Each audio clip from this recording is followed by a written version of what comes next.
Buenos dias, Puebla. I think that there's, It's along great with to the be here BBC, again. we- This is one of my favorite conferences to come to. Andres does an unbelievable no. job in bringing together I guess unbelievable I'm one of- thinkers. We think about how do you change the world, right? With this conference is all about how do you change the world. I'm going to go back a bit. Sorry, you're going backwards through my presentation here. So we think about how to change the world, and the one thing that has always changed the world is technology, right? From what technology does, it takes something that was scarce and makes it abundant. So the printing press, when we first came that made reading abundant. Today, we have computation that is driving the world forward and making things abundant. We have today essentially an unlimited amount of computation. If you have a smartphone, you have more computational power in it than the entire US government had in the 1980s, which is why it runs a little bit hot. There's a lot of computational power in there. And we are seeing this constantly now, where we're reaching this extraordinary pace. Peter Diamandis, who spoke here 2 years ago, wrote this book, Abundance, saying that technology will deliver us to a point where we will have an abundance of energy, healthcare, clean water, education. Today we have an abundance of information, for example. If you went back 10 years ago, we had about half a billion connected devices on the internet. Today we're up to about 9 billion connected devices. By the end of this decade, we'll be up to 50 billion. And shortly after that, we're going to 1 trillion. So we'll soon have an abundance of sensors. Think about just that one thing. We're going from 9 billion today to 1 trillion sensors around the world in the next decade and a half or so. We think we're 30, 40 years into the information revolution. On that metric, we're about 1% of the way there. Right? The best framing that we found for this is photography. When you operate film photography, you're operating from a material basis and you operate from a scarcity model. When you shift to digital photography and you information enable photography, now you have an abundance problem. Now we all have 10 different copies of all our photographs on 8 different devices, and we have a different problem space than we had before.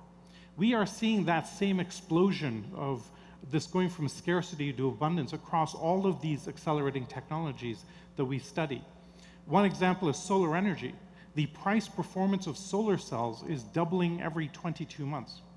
At that pace, we will have 100% of world energy supply deliverable by solar in 25 years.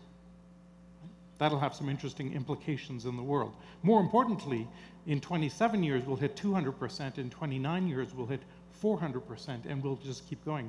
Here's a graph of the cost of solar relative to other fuels, and you can see the extraordinary pace of change that we have in it. Right? The problem that we have, though, is all of our structures of how we run the world are very linear.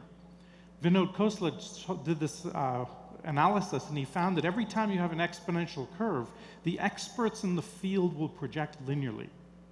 And we have a very big cognitive gap in this world. If I take 30 steps linearly, I'll get to the other side of the stage, and you can all predict very well where would I be a third of the way or 2/3 of the way in that prediction. But if I take 30 doubling steps, 2, 4, 8, 16, at step 30, I'm at 1 billion. I'm 26 times around the world, which is a little further than the back of the stage. Right? And yet more and more of the world, driven by information, is operating on this paradigm. What I've been thinking about is how do we organize for this new world? All of our business structures that we have, for several hundred years, the way we run a business is you get an asset or a workforce, you put a legal boundary around it, and you sell access to that scarcity. What we're seeing over this last few years, just in the last 5 years, we're seeing a new breed of organization that is scaling outside itself in a way that we've never seen before. And we call these exponential organizations. And the benchmark we found is they're getting about a 10 times or minimum 10 times performance benchmark compared to their peers in the same space. We've identified about 60 such organizations that are all scaling in this extraordinary way. TED is a good example. TED 5 years ago was just a nice high-end conference. Chris Anderson did 2 things. He released all the TED Talks for free, allowed anybody to create a TEDx event, and in 5 years, he's created a global media brand. Nobody's ever created a global media brand in such a short space of time. And so we've written this book about what are the characteristics of these organizations. We found they all have a massive transformative purpose, like Google, organize the world's information, or Singularity, go impact 1 billion people. Then we found 5 external capabilities that they're using to scale outside their organization structures. So if you're Airbnb, your core mission critical functions are happening outside your core organization, right? And then we found 5 internal mechanisms to control all of that craziness and all of that pace of growth. We're seeing big companies start to adopt some of these practices as well, that are doing some very fascinating things. How many of you, the book came out about 3 weeks ago, so Andres kind of very nicely mentioned that. Here's a great example. I found this clip from 2 years ago. This is a clip of Airbnb. Airbnb is where you can rent your hotel room or your extra bedroom as a hotel room. 2 years ago, Peter Thiel invested in Airbnb at a 40% market valuation of Hyatt hotels worldwide. Right? So 2 years ago, it was valued at 40% of Hyatt hotels. Does anybody know the market cap of Airbnb today? Today, it's more than Hyatt hotels. Right? In a year, Airbnb will be the biggest hotel chain in the world, and they don't own any hotels. What a great business to be in, right? Because if you look at that scaling curve of their room nights, that's actually an exponential curve. We're now seeing that same paradigm operate across dozens and dozens of categories, where we're seeing social networks, authentication systems, payment systems, reputation systems, allowing these new organizations to scale in a way that we've simply never seen before.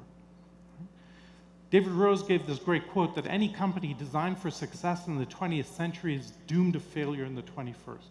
We need a totally different way of organizing for this new world. Because this pace of change, this exponential pace of change, it's not slowing down, it's actually accelerating.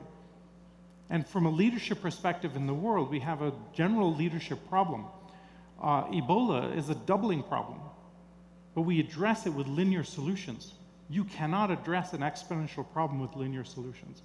And so we're seeing this big inflection point in how we actually organize ourselves in the world, and we'll need to do this. Think about every mechanism we use to run the world, our civics, our politics, our legal systems, healthcare, education, all designed for a world a few hundred years ago, not for today. We will need to re-architect and reorganize all of those different structures, and that's what we've hoped to document. Thank you very much for your time.